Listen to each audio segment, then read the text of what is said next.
జ్యోతిష్య శాస్త్రం ప్రకారం ఈ డిసెంబర్ 15వ తేదీ మధ్యాహ్నం వేళ రవి యొక్క రాశి మార్పు సంభవిస్తున్న కారణంగా వృశ్చిక రాశి వారు ఎటువంటి భారీ మార్పులను చూడబోతున్నారో తెలుసుకోవాలంటే ఈ వీడియోని స్కిప్ చేయకుండా పూర్తిగా చూడండి. అలాగే ఈ వారం యొక్క శుభ ఫలితాల గురించి కూడా తెలుసుకుందాం.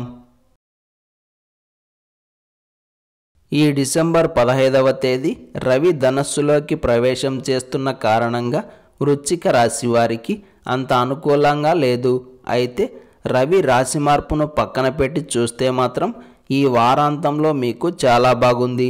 రవి ద్వితీయ స్థాన సంచారం మీకు అంత అనుకూలంగా లేకపోయినప్పటికీ మిగిలిన గ్రహాల యొక్క అనుకూలతలు పుష్కలంగా ఉన్న కారణం చేత ఈ వారం అయితే మీకు ఎలాంటి లోటు ఉండకపోవచ్చు. కాకపోతే రవి యొక్క అనుగ్రహం ఎంతైనా తక్కువే కాబట్టి ఆర్థికపరమైన వ్యవహారాల్లో మాత్రం కుదిరినంత వరకు జాగ్రత్తగా ఉండే ప్రయత్నం చేయండి. ఈ వారాన్ని పరిశీలన చేస్తే బుధవారం మరియు గురువారం తర్వాత నుండి చేసే పనులు మీకు విజయవంతంగా పూర్తవుతాయి. అంటే ఈ వారం యొక్క చివరి 2-3 రోజులు మీకు అద్భుతంగా కలిసి వస్తాయి. ఇందులో మాత్రం ఎలాంటి సందేహం లేదు. కాబట్టి ముఖ్యమైన పనులు ఏవి ఉన్నా సరే వారం చివరి రోజుల్లో చేసుకోవడం మంచిది. ఎందుకంటే గురువారంలోపు ఉన్న కాలం మీకు అధికమైన నష్టాన్ని కలిగించవచ్చు. పక్క వాళ్ళ చేతుల్లో మోసపోయే అవకాశాలు కూడా లేకపోలేదు. కుట్రలు, కుతంత్రాలు, గొడవలు, తగాదాలు రాజ్యమేలుతాయి. బంధువర్గంతో గొడవలు ఏర్పడవచ్చు.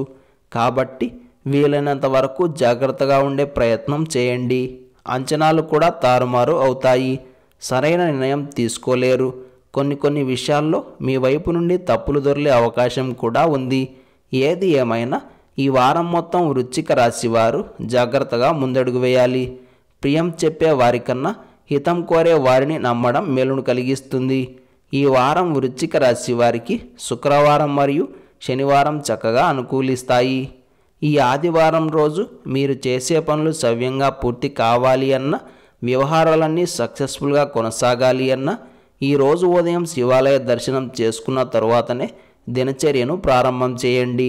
శివయ్య దర్శనం చేసుకుని తీర్థ ప్రసాదాలను స్వీకరించి పనులను ప్రారంభం చేస్తే అంతా శుభమే కలుగుతుంది.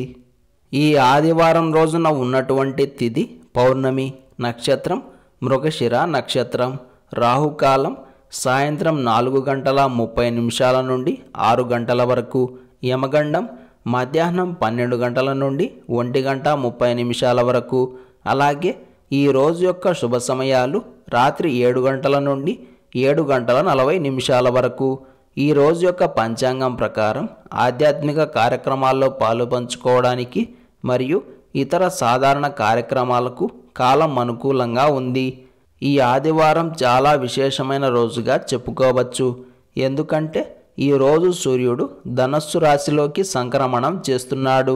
దీనినే ధనస్సు సంక్రమణ పుణ్యకాలం అని కూడా అంటారు. ఈ పుణ్యకాలం ఈరోజు మధ్యాహ్నం 12:11 నుండి సూర్యాస్తమయం వరకు ఉంటుంది. ఈ సమయంలో దానం, స్నానం, జపం, తర్పణం చేసిన వారికి అక్షయమైన పుణ్యం ప్రాప్తిస్తుంది. అంతేకాదు ఈరోజు అన్నపూర్ణాదేవి అవతరించిన రోజు కూడా. అందుకే ఈరోజు ఎవరైతే అన్నపూర్ణాదేవిని ఆరాధన చేసి అన్నదానాలు చేస్తారో వారికి కూడా విశేషమైన పుణ్యం కలుగుతుంది. అలాగే ఈరోజు పౌర్ణమి వచ్చింది కాబట్టి మనమంతా లలితా సహస్రనామ స్తోత్రాలను పారాయణం చేయాలి. ఈ ఆదివారం రోజు ప్రతి ఒక్కరూ ఓం సూర్యదేవాయ నమః అనే మంత్రాన్ని పదే జపిస్తూ ఉండాలి. ఈ సమాచారం మీకు నచ్చినట్లయితే వెంటనే మా ఛానల్ని సబ్స్క్రైబ్ చేసుకోండి.